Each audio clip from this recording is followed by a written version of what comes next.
Bueno, vamos a hablar de lo que es el derecho colectivo del trabajo en Colombia. Está reglamentado por el Código Sustantivo de Trabajo y pues como se ve es colectivo porque pues participan varias personas o empleados o puede ser también varias empresas o agremiaciones. Por eso se llama colectivo. Eh, para dar inicio pues vamos a hablar de los sindicatos. ¿Qué son un sindicato? Pues son agrupaciones de trabajadores. Pues todos tienen algo en común, ¿no?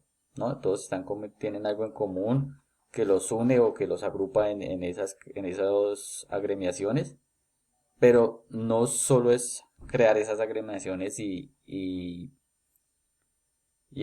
hacer defender sus intereses, porque para eso están creados, para hacer defender los intereses, sino también es que están sometidos a vigilancia. O sea, no se puede hacer cualquier cosa sin tener una vigilancia o una inspección eh, que debe estar generada por la ley también.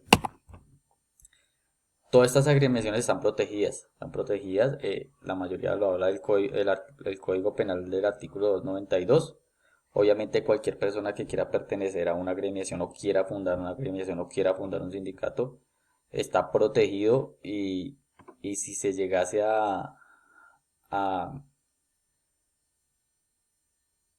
a tener alguna forma de obstruirlo, puede ser despedirlo, puede ser suspenderlo, puede negarse a hablar el empleador con estas agremiaciones o intentar adoptar medidas que lo hagan detener esa decisión de participar o crear un sindicato.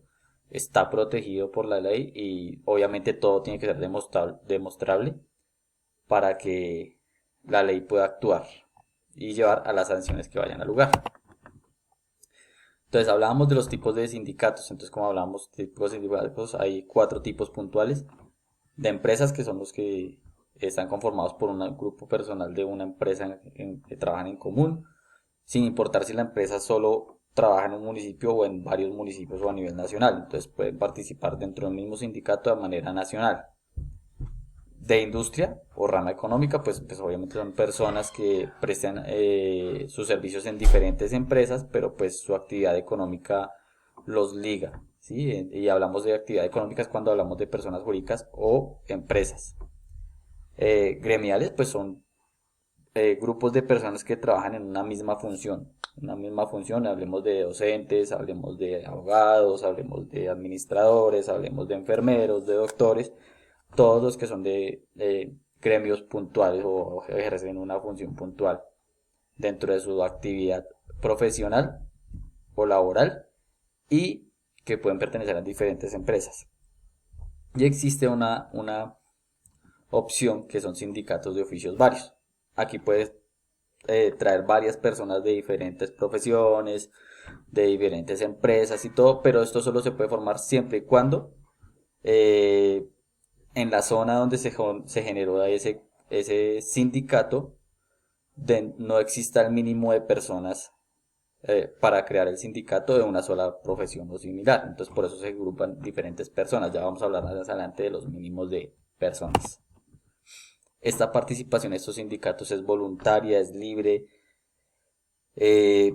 no tienen que estar obligados a participar nadie, no tiene que avisarle a nadie, simplemente si quiere ingresar o salir de un sindicato lo puede hacer libremente y no puede estar obstruido por ninguna condición. Lo único pues a veces suele quedar es que se debe notificar y es notificar, no sé, tanto la afiliación o el retiro. Notificarlo es diferente a autorizarlo. Si tú notificas el retiro no significa que tienes que esperar la autorización a que te retiren, no, tú automáticamente quedas retirado de ese sindicato. La cantidad mínima de participantes para trabajadores son mínimo 25 personas. Ya cuando hablamos de empleadores o el sindicato patronal o industrial, la cantidad mínima son 5 empresas, sabémoslo así, 5 empresas. ¿Cómo se crea un sindicato? Un sindicato no es nos reunimos las 25 personas y ya somos un sindicato, no, todo tiene un proceso y este proceso pues tiene que tenerse sus documentos soporte. Entonces, aparte cuando se va a crear el sindicato, no necesariamente tienen que estar las 25 personas, pueden ser 2, 3, 4, 5 personas que vayan a crear este sindicato, montan un acta, dan el nombre y a qué se va a dedicar este sindicato, obviamente se identifican por quienes están creando estos sindicatos y ahí mismo pueden crear los estatutos o más adelante, ¿sí? Ya después de dentro viene la afiliación de las personas o a los empleados que se quieren vincular. Bueno, los estatutos de los sindicatos, pues obviamente tiene que saber el nombre, a qué se va a dedicar, eh, el periodo de función o los tiempos de gestión de cada junta directiva, los reglamentos, prácticamente cómo va a ser Obviamente para sostener estos sindicatos hay que tener un aporte y ese aporte debe ser voluntario. Obviamente las cuotas se dicen cuánto van, pero también quiere quedar entre los estatutos cuáles serían las cuotas y si hay algo extraordinario o una cuota extraordinaria, cómo se va a hacer dentro de ese procedimiento. Todas estas actas y todo esto se lleva al empleador y se debe notificar por escrito, obviamente con copia de todas esas actas, y se debe llevar ante el Ministerio de Trabajo. Si donde está la empresa o el sindicato no hay sede del Ministerio de Trabajo, se tiene que llevar a la alcaldía tiene que remitir al Ministerio de Trabajo más cercano. Para esto hay unos días hábiles, son 5 días hábiles, y ahí se espera la respuesta del ministerio. Obviamente al generar eso ante el ministerio, se crea una personería jurídica. La personería jurídica, pues obviamente se llevan todas las actas, la de fundación, la de la acción de la junta, la de la carta de la asamblea, donde fueron aprobados los estatutos, se llevan todos los ejemplares original y copia, cómo hacer la nómina de quienes participan, porque hoy unos remuneraciones, y todo esto se lleva en máximo 15 días, se debe tener una respuesta por parte del Ministerio de Trabajo o de la alcaldía que remitió al Ministerio de Trabajo. Él debe recibir las notificaciones con las correcciones que se haga lugar y solo se tienen 10 días para hacer esas correcciones, para que queden inscritos ante el Ministerio de Trabajo y que tengan ya su personalidad jurídica válida. ¿Por qué la pueden negar? Pues al no cumplir el mínimo de personas o ir en contra de la ley, porque no, pues no todo se puede hacer. En respecto a que hay leyes que no se pueden cruzar, ¿sí? No hay cosas que no se pueden hacer dentro de la legalidad porque a veces puede crearse un sindicato con una función que no vaya a la de defender los intereses de la agrupación. Una vez constituido, hay que por lo menos una sola vez, por parte de la asociación gremial, eh, hacer que circule en un diario la creación de este sindicato. Este diario tiene que ser nacional y la publicación solo lo hace una sola vez. Y tiene que ser después de no a más de 10 días de haber recibido su personería jurídica y hacer llegar ese diario al Ministerio de Trabajo no mayor a 5 días después de esa publicación.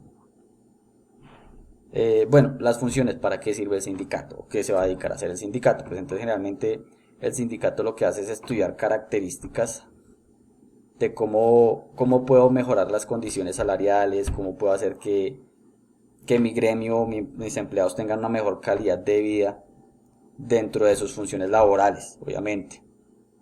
¿Sí? Dentro de eso también, pues no es solo, oiga, voy a pedir, sino también exigir a estas agrupaciones gremiales seguir un rumbo, orientarlos, darles nuevos horizontes para que sigan estudiando y se vuelvan más capacitados.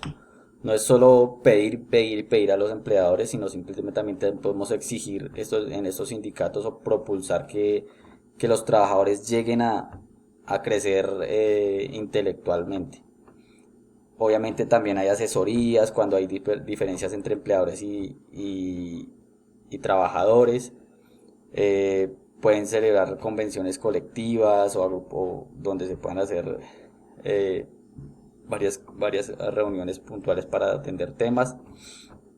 que vayan en fin de la asociación gremial, asesorar ante otros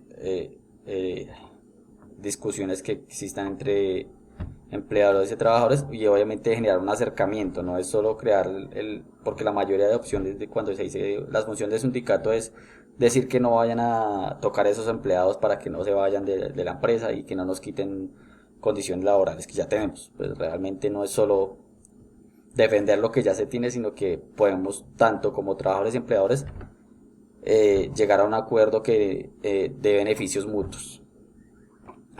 Representar ante cualquier juicio que tenga conflicto de intereses entre empleadores y trabajadores, como lo hemos hablado, promover el desarrollo de las cooperativas, y también obviamente una de las funciones importantes es adquirir la distribución de artículos, consumos, materia prima y todo lo que necesite para el funcionamiento, para poder funcionar como agremiación. Obviamente hay dentro de unas funciones hay unas puntuales que solo puede hacer la asamblea, y es obviamente la modificación de los estatutos, afiliar a otras federaciones o confederaciones, o destitución y expulsión de los directivos afiliados, o a la votación de la huelga o la liquidación del sindicato. Todo se debe realizar mediante actas, las cuales deben quedar copia registrada en cada reunión, que ya vamos a ver qué libros y cómo se llevan dentro de cada uno. ¿Qué no pueden hacer? Pues obviamente restringir la libertad de trabajo directa o indirectamente, patrocinar actos de violencia, como decía, no todos los sindicatos vamos a las protestas, y dentro de las huelgas, aunque esté formada por la ley, promover actos vandálicos. Y tampoco podemos promover pues la cesación o la huelga de trabajo que no esté declarada conforme a la ley, que más adelante vamos a ver los pasos de cómo conformarla. Esto obviamente, si realiza alguna de estas prohibiciones, pues tiene unas sanciones. Pues si es un directivo, pues él tiene que hacerlas por parte del sindicato, y de acuerdo a los estatutos aplicar las sanciones que haya lugar a ese directivo. Pero si no se aplican dentro de la asociación gremial o el sindicato, el que va a recibir esas sanciones va a ser el sindicato completo en general, que van multas hasta los 50 salarios mínimos más altos vigentes, o la liquidación o la disolución del sindicato por no cumplir con las funciones que está establecido y para las cuales se fundaron. Obviamente, pues como hablamos de todo esto, hablamos de un régimen interno o cómo funcionan por dentro de estas agrupaciones. Entonces, pues lo primero es no usar nombres que confundan con otro sindicato que ya existan. Que no pueden restringir a cualquier persona, tiene que ir, cualquier empleado puede ingresar a un sindicato, no lo puedo restringir o no puedo decir que no lo voy a recibir al sindicato si cumple dentro de la que está fundado el sindicato. Deben realizar una reunión cada 6 meses con el quórum, que sería el mínimo más la mitad más uno, que es para obviamente las asambleas generales. Y para ser directivo de este sindicato, obviamente en la asamblea debe ser elegido por votación secreta. Uno y dos, no pueden ser empleados directivos de la empresa donde está el sindicato, ni representantes ante los trabajadores de este sindicato. Todo esto debe quedar en un acta, queda de votación, y cualquier persona puede solicitar que digan quiénes participaron en la votación, más no el voto que dieron, porque la votación es secreta, es decir, cuántas personas participaron y quiénes fueron los que participaron en esa votación. Hablábamos de los libros anteriormente, entonces los libros son libros de actas, tanto de asambleas como de afiliaciones, las de juntas directivas, perdón, los libros de afiliaciones, quién ingresa y quién se retira, los inventarios y balances de todo lo que necesitan para su funcionamiento, y tanto los ingresos y egresos. Todos los fondos, cuando hablamos de ingresos y egresos, como hay una cuota que se le da, deben quedar en un banco, y ese banco, para poder mover ese dinero, tiene que estar firmada por el tesorero, el presidente del sindicato y el fiscal, el que es el encargado de revisar esta información.